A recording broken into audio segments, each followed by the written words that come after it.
Então, olá a todos. Sejam bem-vindos a estas DigiSport Talks. Para mim é a primeira experiência. Eu chamo Marcos Castro, sou da categoria futebol na Prozis, a maior loja online de nutrição desportiva da Europa. Para mim é a primeira experiência nesta plataforma. Muito obrigado ao Sandro Veloso e ao Miguel Luís por aceitarem o convite para estarem aqui a partilhar um pouco sobre a sua experiência no futebol português e, portanto, um bocadinho sobre este tema das melhores ativações nesta área. Temos espaço para mais uma pessoa no painel, portanto, quem estiver interessado, por favor, faça call-in, com todo gosto, para ficarmos aqui com o nosso quadradinho bem preenchido, com mais uma pessoa. Temos o chat também, portanto, que podemos utilizar com questões, com aquilo que vocês acharem mais pertinente, para podermos tornar isto o mais interativo possível. Eu, se calhar, então, passava a palavra a um de vocês para se apresentar e partilhar já, então, estas ativações, o vosso top 3, digamos, de 2015 aqui no futebol português. Algum de vocês quer chegar à frente? Sandro, força! Sandro, foste eleito. Então, bom dia também a quem está a seguir-nos aí. Eu estou ainda assim um bocadinho com a voz meio tremida por causa desta altura das gripes. Eu chamo-me Sandro Veloso, atualmente estou como diretor de comunicação da GIC. É capaz de ser o melhor cartão de visita que eu vou tendo, porque faço outras coisas neste momento, mas para este tópico. Eu trago aqui alguns exemplos. Eu ia começar por talvez um dos mais ligeiros e também daqueles que foram mais recentes, que aconteceu agora a 18 de dezembro, há cerca de 2 semanas, com a página /projeto, porque começou como uma página de Facebook e hoje em dia vai-se inovando também, já estão a construir um site raiz, que é a página O Mundo dos Guarda-Redes, que é relativamente conhecida para quem gosta de futebol, uma página que neste momento já está com mais de 40 mil seguidores. À data desta ativação, que eu vou também referir aqui, tinha 42 mil, atualmente neste espaço de 2 semanas chegou aos 45 mil, também não estará alheio esse crescimento ao que aconteceu no dia 18 de dezembro. Foi a criação do Dia Nacional dos Guarda-Redes. Essa página fez uma divulgação através do Roberto Rivelino, que é o gestor dessa página. Basicamente, o Roberto andou durante uns dias a preparar esta iniciativa e no dia 18 de dezembro de manhã acordámos todos com uma grande divulgação por parte de guarda-redes muito conhecidos no nosso país. Isto foi um trabalho todo feito durante alguns dias e eu estive a falar com o Roberto para tentar perceber como é que isso aconteceu e de manhã desse dia nós acordámos com guarda-redes como o Beto da seleção, o Ricardo também, tenho aqui outros exemplos, o Trigueira, o Moreira, que já esteve no Benfica, e de outras modalidades como o Girão no hóquei patins, como o Bebé no futsal. Todos eles atualizaram a sua foto de perfil referente a esse Dia Mundial dos Guarda-Redes. Foi uma ativação muito interessante. O dia também não foi escolhido ao acaso. Dia 18 de dezembro marca a estreia do primeiro guarda-redes a defender a baliza da Seleção Nacional, Carlos Guimarães.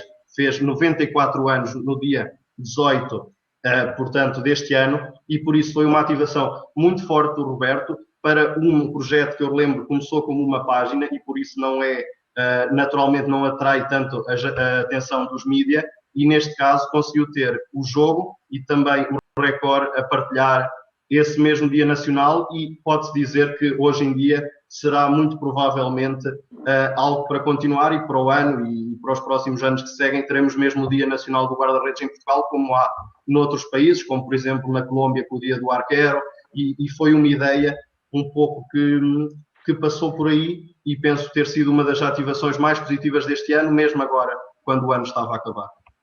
Sem dúvida, sem dúvida. Então, se calhar, fazemos 1 × 1 × 1, não é? Vamos partilhando. Então, Miguel, força, tira.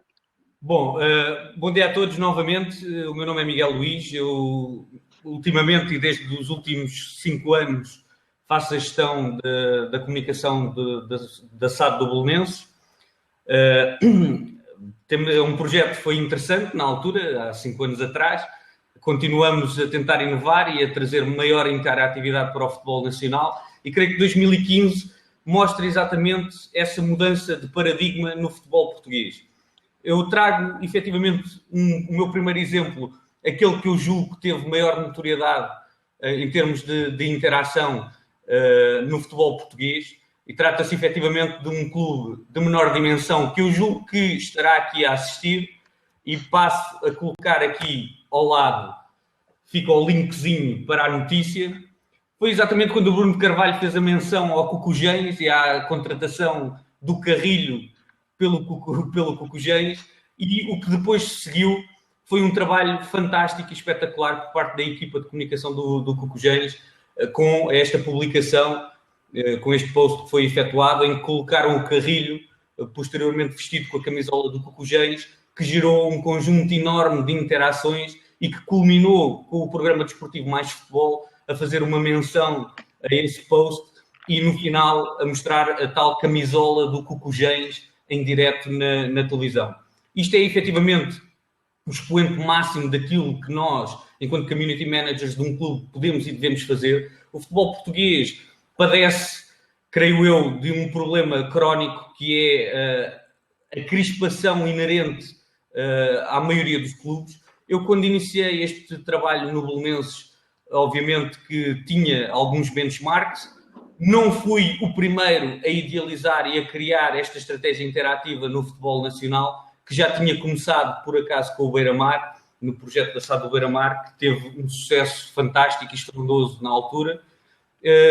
Depois acabou por alterar-se e o projeto acabou por sofrer alterações, mas, efetivamente, no início, quando comecei, e depois do término do projeto da SAD do Beira-Mar, não havia grande espaço para este tipo de estratégia, ou seja, o espaço mediático, comunicacional da maioria dos clubes em Portugal estava restrito aos chamados robôs. Os robôs eram aquelas as publicações que nós fazíamos, os tweets, os posts dos grandes clubes e dos pequenos clubes em Portugal, em que basicamente era dizer jogo A, resultado B, e não havia interação com o adepto.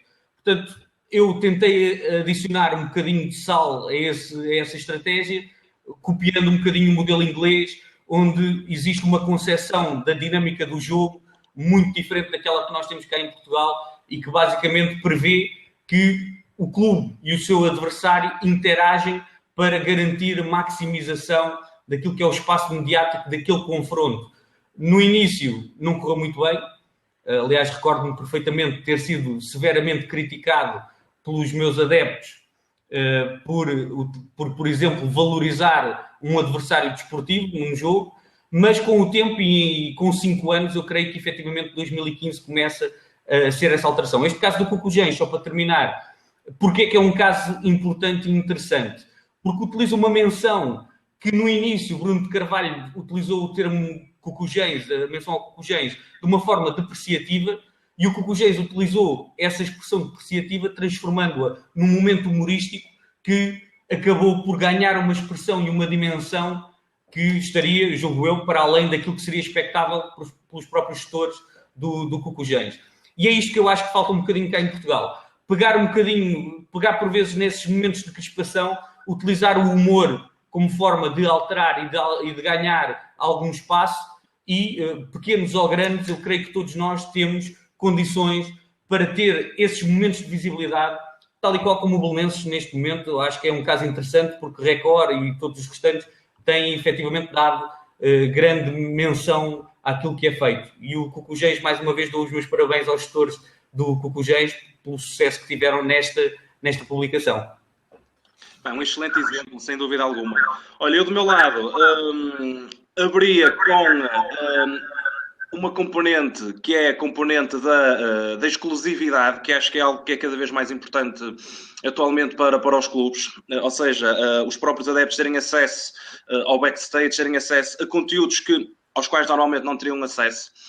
Neste caso, o Futebol Clube do Porto este ano lançou uma aplicação para os sócios com lugar anual, ou seja, apenas os sócios com Dragon Seed têm acesso à aplicação, que já registrou mais de 10 mil downloads até ao momento, ou seja, significa que cerca de 50% dos sócios que têm lugar anual já fizeram o download da aplicação.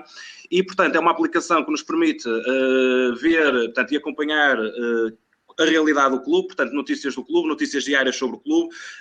Por exemplo, antes do jogo, ainda antes de o 11 inicial ser conhecido noutros canais oficiais, como a página do Facebook, os próprios adeptos recebem uma notificação com aquele que é o 11 inicial da equipa, os melhores momentos ao longo do jogo, enfim, várias situações relacionadas com aquele que é o following da equipa. A app está disponível para iOS, para Android, para o Windows Phone. tem uma funcionalidade que é interessante, que permite a entrada no estádio a partir do QR Code, ou seja, na aplicação, quando a aplicação é instalada no telemóvel, eu partilhei agora aí o link com alguns dados, portanto, a pessoa tem o telemóvel e tem um QR Code que a partir do qual pode, fazendo a leitura no próprio scanner antes da entrada no recinto, portanto, pode entrar sem o seu cartão de sócio, permite também a integração com smartwatches, que é também uma novidade, e neste momento estes são os principais itens que a aplicação permite fazer. Do meu ponto de vista, eu acho que há aqui um potencial muito interessante. Eu vejo, e pegando nos casos, por exemplo, da NBA dos Orlando Magic, que é um caso que já referi imensas vezes, nós podermos ter nesta aplicação durante o jogo a possibilidade, por exemplo, de pedir comida, de, por exemplo, fazer um upgrade do nosso lugar. Nós estamos na bancada X e podemos eventualmente naquele jogo querer fazer um upgrade durante o próprio jogo. O facto, por exemplo, podemos fazer cross-selling e upselling durante o próprio jogo, por exemplo, tendo acesso a experiências premium. Imaginemos que eu estou a ver o jogo e estou com o meu filho e gostaria que ele no final do jogo fosse dar um high five aos jogadores quando eles fossem para os balneários. Então o clube, neste caso, já teria um espaço reservado para, por exemplo, 10, 11, 12 adeptos poderem ter acesso a essa experiência junto do local de acesso ao balneário, e a pessoa durante o jogo pagaria 50, 100 euros, o que fosse, e então, depois de fazer isso, deslocar-se a esse local, portanto, mostraria a aquisição dessa experiência e poderia, durante o próprio jogo, então, usufruir da mesma. A mesma situação nas conferências de imprensa, isto é, nas conferências de imprensa poderíamos ter um determinado número de lugares para adeptos que, tendo e querendo ter acesso a uma experiência premium, poderiam pagar para ter acesso à mesma. Ou seja, existe aqui um sem número de oportunidades que podem ser explorados. Esta aplicação em particular, portanto, está na sua fase ainda mais beta, digamos assim. Tem ainda muito para crescer, acho que tem aqui um potencial muito, muito interessante, porque essencialmente não apenas permite estabelecer uma relação mais próxima entre o adepto e o clube, /marca, como também permite gerar um revenue adicional e muito relevante para o clube. Portanto, esta era a minha primeira ativação relevante deste ano do futebol português. Sandro, chuta a segunda. Eu iniciei então a segunda ronda, desde já. Essa comparação foi feliz, porque a NBA de facto trabalha de forma extraordinária em todos os capítulos da comunicação, marketing. Eu sou, claro, conhecido, fico muitas madrugadas acordado a ver a NBA. Hoje até vi apenas os primeiros jogos para estar aqui de manhã, mas de facto não há comparação possível em relação à maneira como gerem as próprias redes sociais, cada clube com a sua gestão, as próprias aplicações. Por isso também foi uma boa comparação que fizeste. Eu vou aqui, então, para o meu segundo exemplo. Passava agora pelo Tondela, que foi um clube com quem eu tive a oportunidade de colaborar, ao lado do Vítor Ramos, que é o diretor de comunicação do clube e que faz um trabalho extraordinário desde que assumiu o cargo que tem agora. Ele que pegou no clube na segunda liga. O clube, na altura em que o Vítor chegou, tinha apenas uma página de Facebook, um perfil pessoal de Facebook, como é muito normal em vários clubes, infelizmente, e foi feita toda aquela mudança para a página e consequentemente, o aumento de ganho de seguidores, neste caso.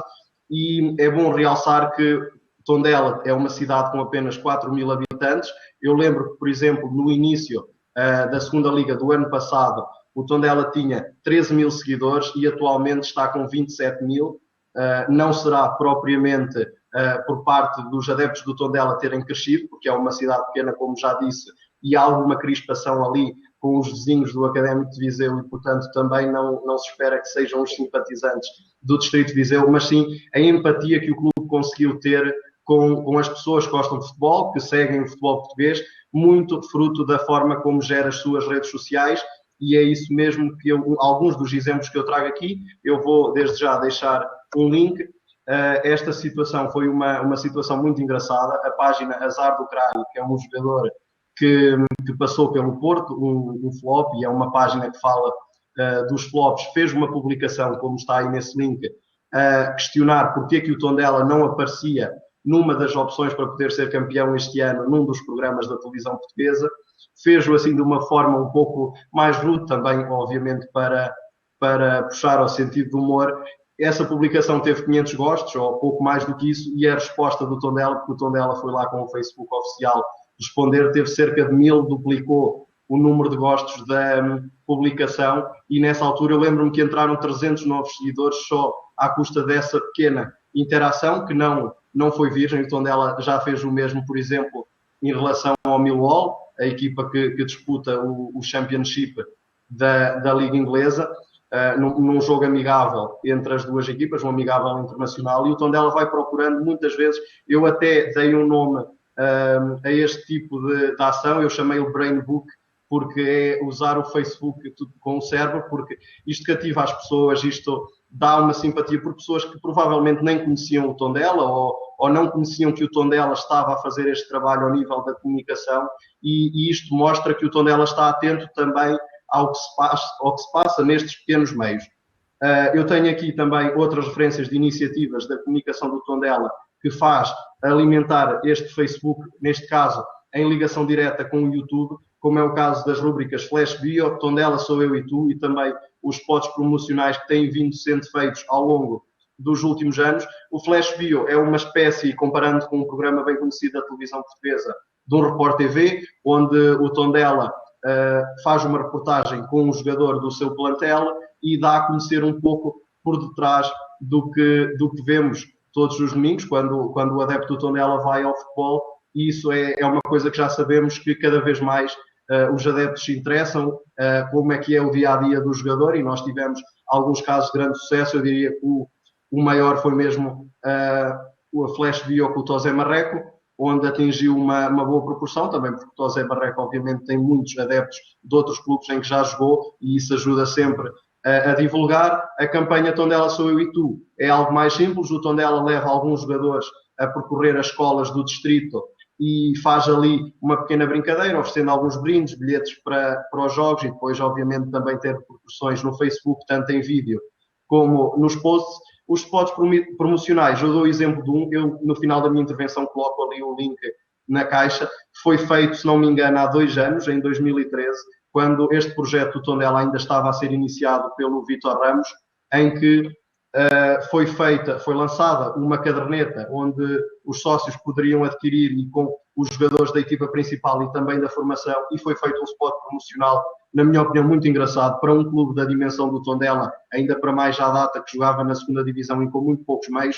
Foi feita ali uma brincadeira engraçada com os jogadores do plantel, e eu depois também irei partilhar, e por isso o meu segundo exemplo é mesmo esse, é a forma como o Tondela gera o Facebook e, por consequência, todos os meios que estão ligados e que necessita para alimentar esse Facebook, com o exemplo mais concreto, o YouTube, o meu canal, em termos de vídeo, e o facto de uma cidade com 4.000 habitantes ter 27.000 seguidores, neste momento está acima de muitas equipas da Primeira Liga em termos de número, incluindo equipas históricas, como eu também irá ser o meu terceiro exemplo, que é o Beira-Mar, que neste momento tem 20.000, e temos aqui um clube que muito mais pequeno, não podemos comparar a uma equipa do distrito de Aveiro, que é muito maior e que é a equipa mais representativa. Não é o caso do Tondela, como já referi, o caso do Académico de Viseu, e por isso deixo também aqui esta referência a um clube pequeno e onde eu já estive a colaborar por perto e sei como é que se trabalha e o bem que se trabalha. Eu vou apenas deixar o link e passo agora a palavra novamente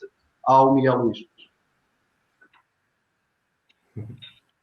Bom, eu relativamente ao meu segundo exemplo vou falar de algo que não tem propriamente a ver com os clubes, mas tem a ver com os sponsors. Eu vou deixar aqui o link porque eu acho que isto, mais uma vez, marca uma diferença face àquilo que era feito no passado em termos de gestão com as marcas e a gestão da sponsorização. A Sagres criou, a meio deste ano, mais ou menos, já depois da época ter começado, uma estratégia que eles chamaram o Dia da Bola, que podem ver ali no link. O Dia da Bola, basicamente, consiste, eles enquanto sponsors de vários clubes da Liga NOS, eles têm acesso a bilhetes. E imagino que da parte deles, tendo acesso a bilhetes, devem ter pensado, ok, como é que nós neste momento vamos ativar, tendo acesso a estes bilhetes, como é que nós vamos ativar junto do nosso público-alvo e do nosso target? A primeira fase consistiu, isto já na época passada, na oferta de bilhetes a quem adquirisse packs de cerveja junto dos principais pontos comerciais ao redor dos estádios onde iria ocorrer o espetáculo. Nomeadamente ali no nosso caso, no estádio do Restelo, havia o El Corte Inglês e, portanto, tudo ali à volta. Eles faziam um conjunto de imagem em conjunto com o clube, onde depois colocavam uns pack-shots, uns Toblerones, um conjunto de imagens, onde faziam a tal promoção, quem comprasse um pack de 4 cervejas recebia um bilhete duplo para o jogo XPTO. Este ano a coisa evoluiu um bocadinho. E evoluiu num âmbito que eu acho que é o futuro daquilo que será a sponsorização ao nível desportivo. O que é que eles fazem hoje em dia? Este Dia da Bola consiste numa publicação, num post, que é feito em ambos os clubes. Vamos imaginar um jogo entre, sei lá, um Sporting e um Porto, ou um Sporting Beira-Mar, como está agora no post que eu acabei de partilhar convosco. O Sporting Beira-Mar, eles basicamente enviam imagens pré-feitas pela agência de meios deles e os links também pré-feitos pela agência de meios deles. Cabe ao clube, ao community manager de cada um dos clubes, fazer a publicação, neste caso exclusivamente em Facebook, e depois a agência de meios vai e patrocina esses posts. O que é que isto significa? A Sagres, neste caso, está a investir dinheiro naquilo que é o Facebook de cada um dos clubes. Consequência direta desta estratégia. Um incremento brutal da visibilidade dos Facebooks dos clubes. Exemplo prático daquilo que sucede no Belenenses, porque os únicos dados que eu tenho acesso. 4 horas de uma publicação patrocinada pela Sagres geraram à volta de 137 novos likes, novos seguidores na página de Facebook do Belenenses. 4 horas, para termos esta percepção. Desconheço, e nós desconhecemos, todos os clubes desconhecem qual o investimento que está por trás do patrocínio, portanto ao post. Não sei quanto dinheiro é que a Sagres colocou naquilo. O que eu sei é que, efetivamente, e já vamos com 5 novas publicações relativamente ao Dia da Bola, o impacto é brutal para todos os clubes a quem a Sagres neste momento sponsoriza este tipo de posts patrocinados. Portanto, eu acho que, efetivamente, isto é levar a gestão do sponsor a um novo âmbito, portanto, uma nova etapa, porque ambas as marcas acabam efetivamente por ganhar. O alcance é muito maior para a própria marca, é muito maior para o próprio clube e, portanto, eu julgo que no final todos saem a ganhar e isto é efetivamente aquilo que nós chamamos de co-branding, em que duas marcas se unem para gerar, no final, uma maior abrangência para o adepto. No final, quem ganha, efetivamente, é o adepto. E eu creio que este é um excelente exemplo daquilo que no futuro todas as marcas que patrocinam clubes de futebol podem e devem fazer com eles ao nível da sponsorização. Sem dúvida, Miguel. Já concluíste o raciocínio? Não te estamos a ouvir. Está terminado? Pronto. É que houve aqui um pequeno delay. Olha, é de facto curioso que digas isso, porque, portanto, como sabes, neste momento a Prozis é uma marca que está precisamente a entrar no futebol e a nossa abordagem é precisamente essa, ou seja, não é simplesmente de lá chegar, fazer o investimento que tem a ser feito, independentemente dos moldes em que é feito, e depois nunca mais lá aparecer. Pelo contrário, o que nós tentamos fazer é precisamente essa co-criação de valor, não apenas para a comunidade do clube, mas também, naturalmente, para os nossos clientes, que são adeptos do futebol e depois também, numa segunda linha, adeptos desse clube.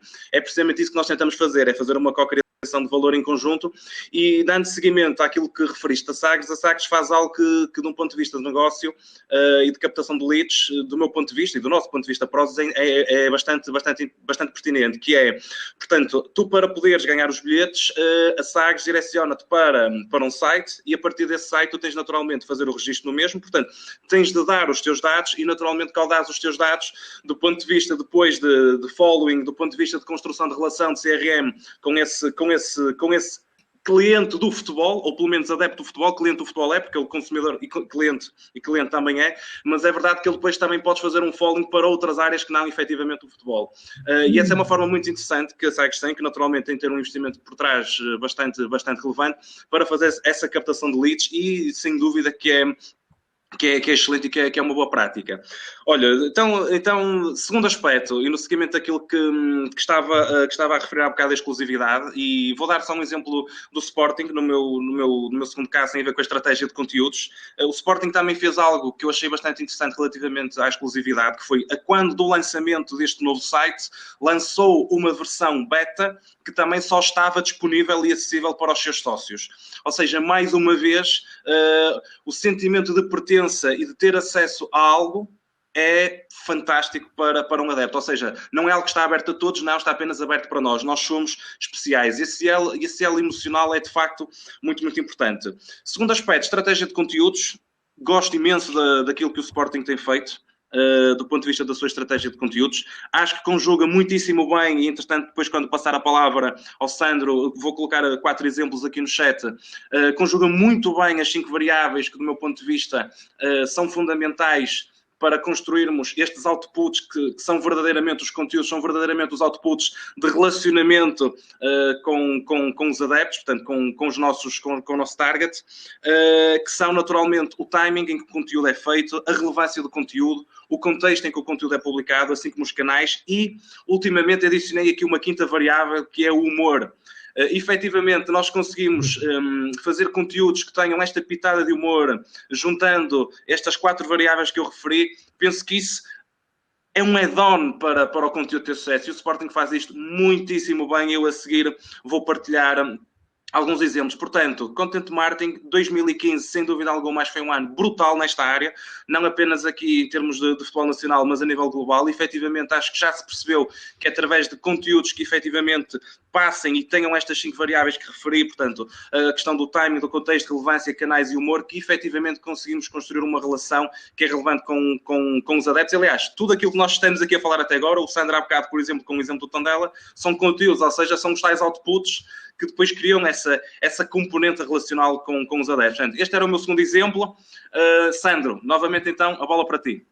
Eu então vou dar o meu último exemplo, também aquele que é mais longo, e para mim é importante dar este exemplo, não só por se tratar do clube, do distrito onde eu sou, mas também por se tratar de um clube dos que eu falei até agora, comparando com o Tondela, um clube mais conhecido em Portugal, um clube que tem uma vasta história, que infelizmente para quem gosta de futebol, como à semelhança do que aconteceu com outros como o Leiria, e grandes exemplos temos aí, o próprio Farense, apesar de agora estar na segunda liga, um clube que desceu às distritais, um clube que perdeu a sua SAD, neste caso, que não foi propriamente algo negativo, acabou por ser positivo, mas perdeu toda uma mística que tinha nesses tempos da SAD, perdeu dinheiro também e conseguiu fazer uma equipa competente com poucos recursos, também naturalmente com a boa vontade de pessoas que gostam do clube, isso aí ajuda sempre e só um grande clube conseguia fazer inverter esse ciclo negativo. Eu chamei a esta ativação a ativação 180 graus, porque de facto foi dada uma mudança totalmente, ficou de pernas para o ar o clube, estou a falar naturalmente do Beira-Mar, já terão lá chegado, é o clube de que eu sou adepto, fui sócio, infelizmente agora não sou, mas hei de voltar a ser, e para mim é um excelente exemplo. O Beira-Mar há poucos meses estava na segunda liga, a comunicação era zero, como todos sabem, praticamente tudo no clube era zero ao longo desta última época, claro está, e o Beira-Mar caiu à distrital, e quando se esperava que aí sim poderia deixar de estar tudo como está, foi quando arranjou uma equipa capaz, competente para inverter essa situação. Essa equipa continua hoje, neste momento, com 4 elementos, eram 7 quando entraram. Eu fui um deles, tive que abandonar, obviamente, por outros projetos que tinha, porque também deixei uma equipa que sei que tem grande competência, gerida por um dos vice-presidentes, com o apoio de outro, o Afonso Miranda, que é o vice-presidente que vai tendo controle sobre essa área, e depois com pessoas muito válidas, como o Bruno Queiroz, o Pedro Martins. É de facto uma equipa muito extensa e que é necessária para um clube da distrital, e é bom referir que é uma equipa voluntária, daí ser preciso um número de pessoas elevado àquilo que é comum mesmo num clube da segunda ou da primeira liga, porque são pessoas que usam, que tratam da comunicação do Beira-Mar nas poucas horas vagas que têm do seu dia-a-dia, e era mesmo desse exemplo que eu vinha falar. Quem acompanhar o Facebook do Beira-Mar, que é o exemplo melhor que tem, pode ver que durante todos os dias, durante toda a semana, é feita uma gestão minuciosa da rede, existe uma segmentação de tarefas fruto dessa extensa equipa. Eu chamo particular a atenção para o Match Day, o dia de jogo. No dia de jogo, o Beira-Mar faz uma cobertura absolutamente fantástica e nada comum mesmo para os clubes da Primeira Liga. Existe uma pessoa que é o Bernardo Limas, que é um fotógrafo de excelência, que faz também a gestão do Facebook. O que ele faz é tira fotos em modo esportivo, como um fotojornalista qualquer, e ao mesmo tempo vai colocando essas fotos diretamente para o Facebook em tempo real, os lances mais importantes, os golos, não há um golo até agora, e já foram muitos, porque o Beira-Mar já marcou mais de 40 golos, mais de 30 deles em casa, não houve um golo que até agora tenha fugido à câmara do Bernardo, e é particularmente difícil porque estamos a falar apenas de uma pessoa que está a tirar as fotos e ao mesmo tempo está a fazer posts do jogo, e já houve jogos onde o Beira-Mar, por exemplo, venceu em casa 13-0 e onde um golo surge no minuto a seguir ao outro, ou seja, não deveria haver ali propriamente muito tempo de reação, e uma pessoa sozinha faz esse trabalho. Tenho o exemplo do Bruno Queiroz, que dá a cobertura às restantes modalidades, e de facto o Beira-Mar consegue, com pessoas que a maioria delas não são profissionais nessa equipa de comunicação, são pessoas, algumas delas com formação base em comunicação ao nível de cursos profissionais, outros sem qualquer formação, apenas enquanto adepto de futebol, daquilo que vêm os bons exemplos que já falámos aqui e que há muitos no futebol português, infelizmente não tantos como gostaríamos, porque sabemos que no meio desses 2, 3 bons exemplos existem outros 10, e principalmente na segunda liga, e foi uma realidade que eu vivi muito com o Tondela. Na segunda liga ainda se trabalha muito mal ao nível da comunicação dos clubes, e não é por falta de exemplos, nem por falta de verbas, mas muitas vezes por falta de quem dirige ter a capacidade de encontrar uma pessoa, e há muitas por aí disponíveis no mercado com essa capacidade de lançar esses projetos. Eu já falei aqui do Match Day, vou falar também de uma parceria muito importante do Beira-Mar, que foi a ligação ao Live Sports PT, e um dos motivos que me fez sair dessa equipa de comunicação do Beira-Mar, porque atualmente eu faço a narração dos jogos do Beira-Mar para o canal da Live Sports PT, uma tarefa que, não sendo a 100% incompatível, poderia causar aqui alguma parcialidade, porque temos também naturalmente outros jogos e outros adversários, e eu acabo por juntar também essa parceria com a Live Sports PT, porque não sendo um meio do clube, é também uma extensão e permite ao Beira-Mar chegar a uma comunidade enorme de imigrantes que existe de Aveiro. Aveiro é uma cidade muito populosa, das maiores do país, claro, se tirarmos as grandes metrópoles, e tem naturalmente também muitos imigrantes que com esta possibilidade conseguem acompanhar o clube.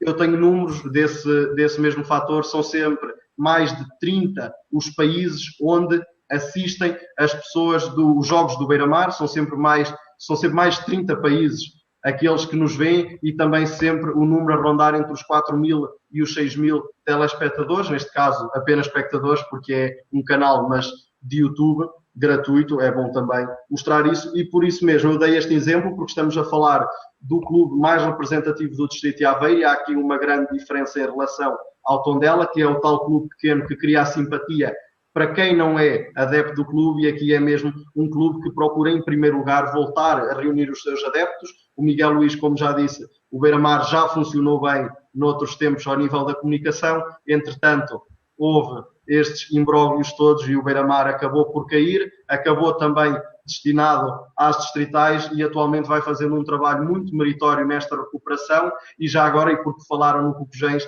ainda há pouco tempo esteve cá o Cocojães, houve alguns acontecimentos assim menos desejáveis por parte dos adeptos. Eu, infelizmente ou felizmente, nesse dia estava doente, foi o único jogo em casa do Beira-Mar que falhei em termos de comentários, e por isso esse vídeo que anda aí a circular não é com a minha crítica. Lamentar esse sucedido, e dizer também que gosto muito do Cocojães, a forma como o Cocojães trabalha a comunicação do seu clube. Eu, antes desse jogo, tinha falado com o seu diretor desportivo para fazermos uma brincadeirazinha antes do início da partida, ainda a propósito do tema Carrilho, que mostra bem que foi uma jogada fantástica e uma jogada que vai perdurando no tempo. Eu falei, penso que é o Nuno Ramos, espero não estar enganado, o diretor desportivo do Cocojães, e nós tínhamos combinado uma brincadeirinha antes do jogo. Infelizmente não foi possível. Para o ano espero que o Beira-Mar esteja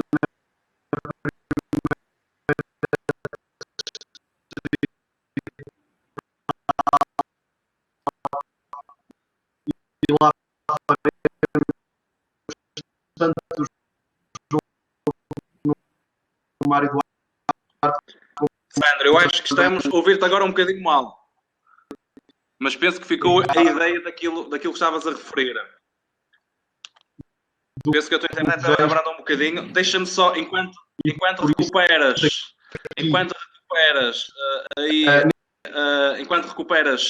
a velocidade da internet, completar um bocadinho a tua ideia do que estavas a dizer, já agora, se me permites, antes de finalizares a tua ideia, que tinha a ver com o exemplo do Live Sport PT, portanto, da plataforma de distribuição no YouTube, porque realmente é muito relevante que hoje, independentemente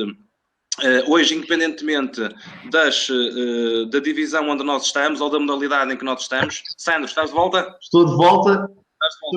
Deixa-me só concluir então o raciocínio, precisamente para referir do projeto que estavas, portanto, agora a mencionar, alusivo à distribuição da transmissão a partir do YouTube, referir e apenas reforçar que, sem dúvida alguma, nós hoje com os canais digitais é uma forma que, independentemente da modalidade, de ser uma modalidade com menor ou maior dimensão, de ser um clube de menor ou maior dimensão, todos hoje temos plataformas que nos permitem chegar a um público muito vasto. O facto de podermos ter canais próprios que nos permitem distribuir a nossa marca, os nossos conteúdos, e muitas vezes de uma forma gratuita, como por exemplo é este caso, acaba por ser bastante relevante e, inclusive, a audiência que tu falaste há bocado, eu acho que é uma audiência, tu falaste em cerca de 4.000 pessoas, portanto, 4.000 pessoas a assistirem a uma transmissão, um jogo do Beira-Mar, enfim, ainda para mais no contexto atual, é absolutamente fantástico. Sandro, dizias então há pouco. Entre 4 a 6 mil pessoas, os nossos picos, o 4.000 é mesmo ali o valor mínimo, normalmente anda nos 5.000, também motivado por, apesar do Beira-Mar estar na Distrital, é uma equipa que atualmente tem mais capacidade que a grande maioria que disputa os jogos consigo, o futebol é bom, a qualidade praticada é boa, e isso também ajuda. Apenas para concluir, dar os meus parabéns ao Miguel Luís pelo trabalho excelente que tem feito o Belenenses. Eu não trouxe como um dos exemplos para não parecer que estamos aqui a empurrar as coisas uns para os outros, mas o Miguel Luís tem feito um trabalho excelente ao nível da comunicação do Belenenses. Eu realço o Twitter com o tweet pastel, que foi um hashtag que pegou verdadeiramente, e também o que faz no Instagram, porque são poucos os clubes a usar o Instagram como usa o Belenenses.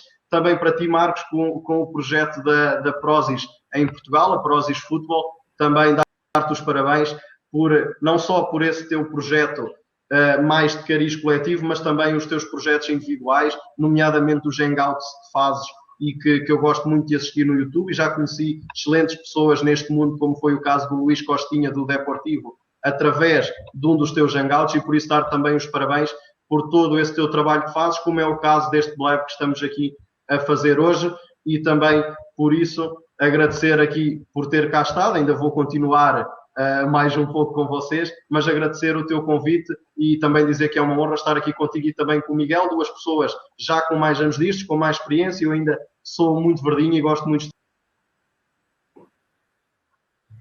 Sandro, muito obrigado pelas tuas palavras, às quais naturalmente retribuo. E agora entramos aqui numa de agradecimentos, estamos tramados, pá. Miguel, como é que vamos fazer agora? Os meus agradecimentos estão dados, muito obrigado, naturalmente. Miguel, terceira ativação. Força. Eu antes de mais, e agora só aqui um pequeno apontamento, porque o Sandro mencionou isso. Eu, obviamente, o trabalho que eu faço no Belenenses também é voluntário, tal como o Sandro estava a dizer relativamente ao Beira-Mar. Eu trabalho noutro local e não gostava de deixar de salientar o trabalho que o Tiago, que também está aqui a ouvir-nos e que está a participar connosco. O Tiago é o meu apoio. Nós somos duas pessoas a trabalhar a comunicação do Belenenses e o Tiago, efetivamente, tem sido a pessoa, em conjunto comigo, que tem permitido que nós levemos e que transformemos. 2015 também para nós foi um ano de grande mudança, em que conseguimos implementar novas soluções, novas ideias. Temos a grande dificuldade de não estar tão próximos da equipa como gostaríamos, efetivamente porque é um trabalho voluntário, não conseguimos acompanhar a equipa no seu dia-a-dia. De qualquer forma, mesmo com essa distância, acho que conseguimos fazer mais do que muitos fazem, estando lá todos os dias junto dos atletas. De qualquer forma, o meu último exemplo, mais uma vez, não vai para nenhum clube. Desta feita, não vai também para nenhum sponsor. Vai para neste caso, para um jornal. E porquê? Isto também é muito recente. Eu vou colocar aqui o linkzinho para que nós possamos também visualizar. Eu vou mencionar o caso do Jornal Record. E o que é que o Jornal Record... Eu ainda não partilhei, já vou partilhar. Porque o Jornal Record... Eu deparei-me com esta situação há relativamente pouco tempo. O Jornal Record, tal como o Jornal A Bola e como o Jornal O Jogo, padecem do grande mal de efetivamente centralizarem muito a sua política de conteúdos ao redor dos 3 grandes clubes, os 3 supostos grandes clubes portugueses.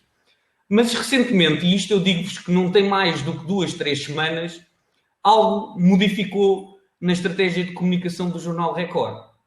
E que o Jornal A Bola nem o Jornal O Jogo acompanham. E o que é que sucedeu de diferente no Jornal Record nestes últimos tempos? O que sucedeu foi que eles interiorizaram que podem ganhar ao fazer menções às páginas oficiais dentro das suas publicações, quer no Facebook, quer no Twitter. E isto é giro de perceber, porque várias das publicações, eles começaram por colocar as páginas oficiais dos clubes e depois estenderam esta política também aos atletas. E vejamos, o caso que eu já partilho daqui a pouco é o caso de um post que o Jornal Record efetuou em que mencionam o Cristiano Ronaldo e o Lionel Messi. Agora, vocês imaginam a expressão que tem uma página de Facebook de um Cristiano Ronaldo e de um Lionel Messi, imaginem isso tudo em conjunto dentro de um post do Jornal Record. Obviamente que o Cristiano Ronaldo, os gestores das páginas do Cristiano Ronaldo e do Lionel Messi tiveram que aprovar aquela publicação, porque senão não aparece o linkzinho para as páginas deles, mas isto efetivamente tem sido algo que eu tenho detectado que o Jornal Record tem vindo a implementar agora com maior consistência. Ainda não está no patamar que eu julgo que poderia e deveria estar, que é o tal paradigma interativo. Ainda não entraram nesse paradigma, porque lá está, quando eles mencionaram o jornal, quando o Jornal Record mencionou o Belenenses, a primeira coisa que nós, Belenenses, fizemos foi devolver, interagindo com eles, agradecendo a menção que foi efetuada dentro da página do Facebook do Jornal Record. O que é que sucedeu? Nada.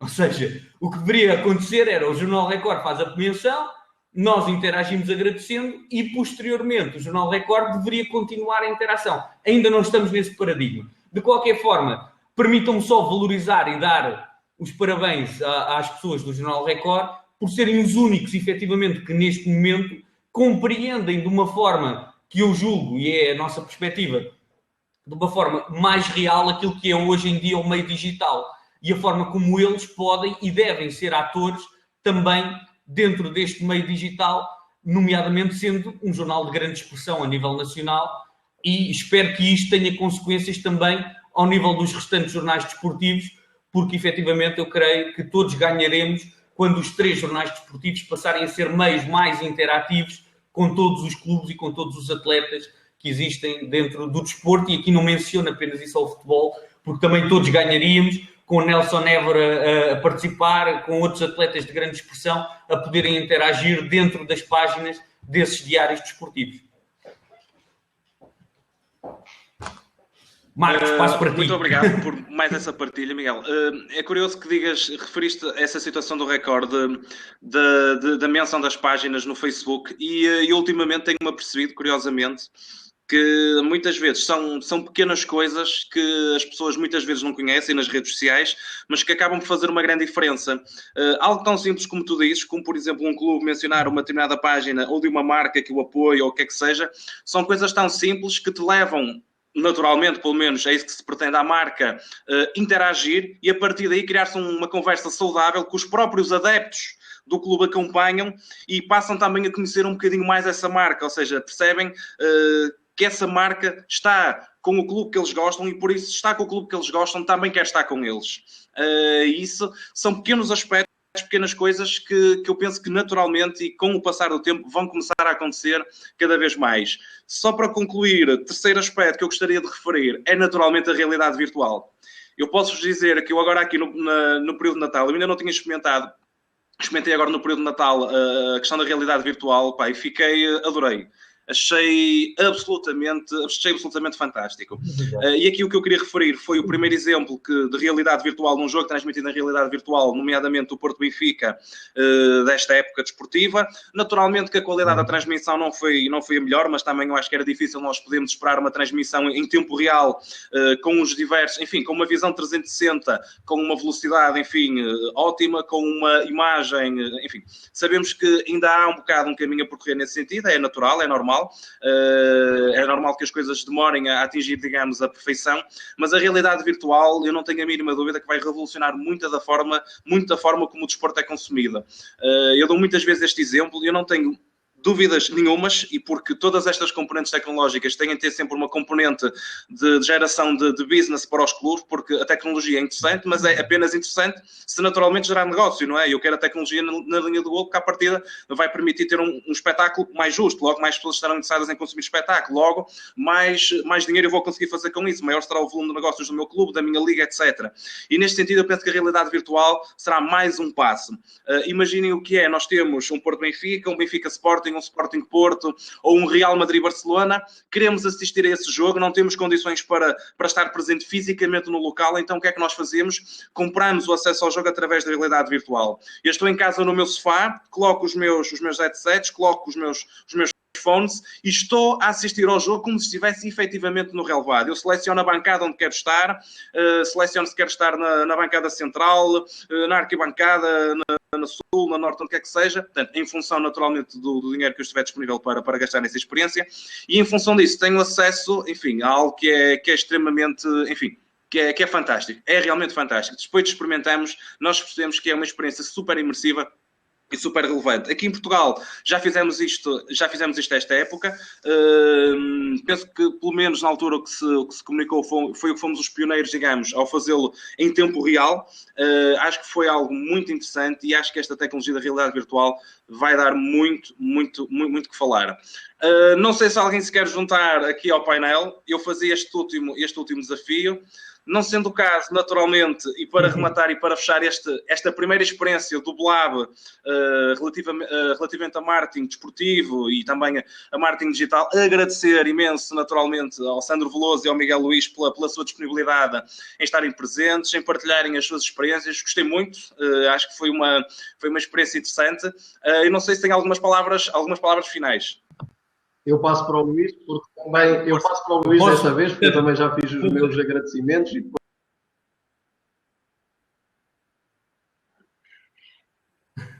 Pronto, eu gostava só de deixar o desafio ao Marcos de continuar com isto mais para a frente, porque eu acho que isto não termina aqui hoje e não termina comigo e com o Sandro.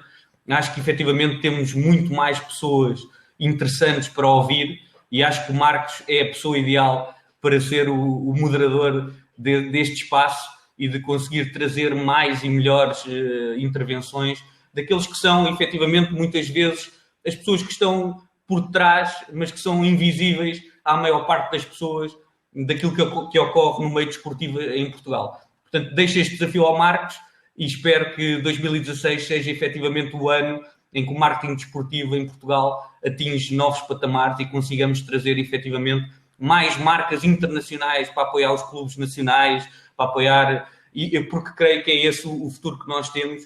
Nós temos um mercado relativamente pequeno, apesar de termos, obviamente, muita qualidade em grandes setores, temos grandes treinadores, temos grandes atletas, precisamos efetivamente de ter marcas maiores e ter cá em Portugal, e isso passa muito por aquilo que é o nosso trabalho, aquilo que nós fazemos em prol das nossas próprias marcas. Portanto, bom ano para todos, deixo os votos de um excelente 2016 para todos aqueles que nos seguiram agora em direto e aqueles que vão poder ter a oportunidade de ver isto em diferido.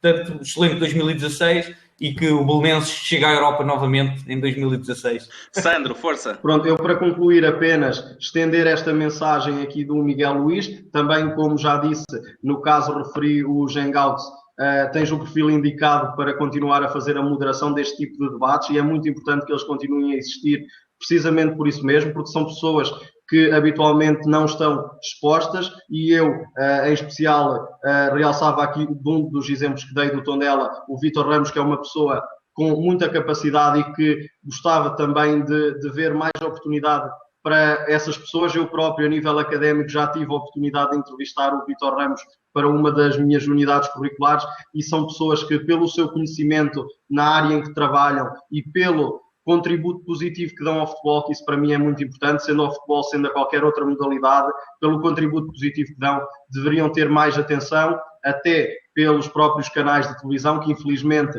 perdem muitas horas e muitas horas que são caras, cada minuto é muito caro na televisão portuguesa e infelizmente há muitos e muitos programas que não são para o futebol, nem com pessoas ligadas ao futebol, e que se calhar estas moderações que tu fazes, tanto no YouTube como agora daqui para a frente no Plebe, deveriam ter outra visibilidade, e pode ser que através deste pequeno cantinho algum dia tenhas também a oportunidade, tu e todos nós que estamos em volta desta área da comunicação e também do marketing, de poder, daqui a uns dias, quem sabe, daqui a uns anos, haver um programa na televisão destinado a este tipo de assuntos. É difícil, nós sabemos que sim. Ainda assim, acredito que haveria muito interesse, principalmente se fosse começado por parte dos clubes grandes. Eu acredito que haveria todo o interesse do público em saber quem é que são as pessoas que estão por trás da comunicação do Porto, do Benfica, do Sporting, desses grandes clubes. Quando há aquela brincadeira do Sporting com o Bailando, ou quando o Porto mostra os balneários, quem é a pessoa por trás desses posts? Porque não é o Bruno Carvalho, não é o Luís Filipe Vieira, nem é o Pinto da Costa, ao contrário do que muitas pessoas poderão pensar. Obviamente digo isto de forma irónica, mas agradecer uma vez mais o convite. É um prazer da minha parte estar aqui com vocês os dois e também poder ouvir os vossos exemplos e transmitir os meus para toda a gente. Eu vejo ali que estão mais do que 80 pessoas a verem em direto, o que já é um bom número, e por isso agradecer uma vez mais este convite e esperar que também depois, naturalmente, em diferido, tenhamos muito mais gente a ver-nos.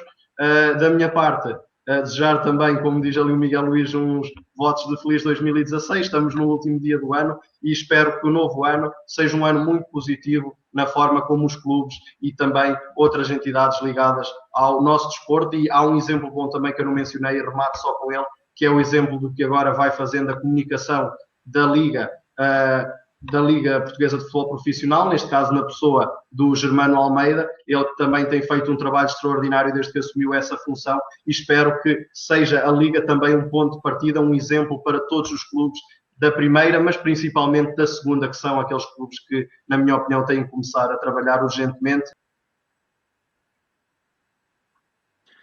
Muito obrigado mais uma vez pela vossa participação. Eu acho que vou aceitar o desafio, porque sinceramente temos de continuar a fazer coisas que eu acho que são diferentes, essencialmente numa área onde foi aquilo que já falamos e que foi referido, que existe, parece-me a mim, ainda pouca partilha de conhecimento publicamente, não é?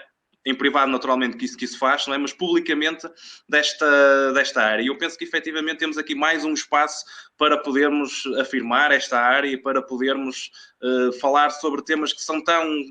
Assim, se vocês pensarem, o desporto é a maior indústria de lazer no mundo. Está avaliado em cerca de 4 trilhões de dólares, segundo um estudo que saiu recentemente.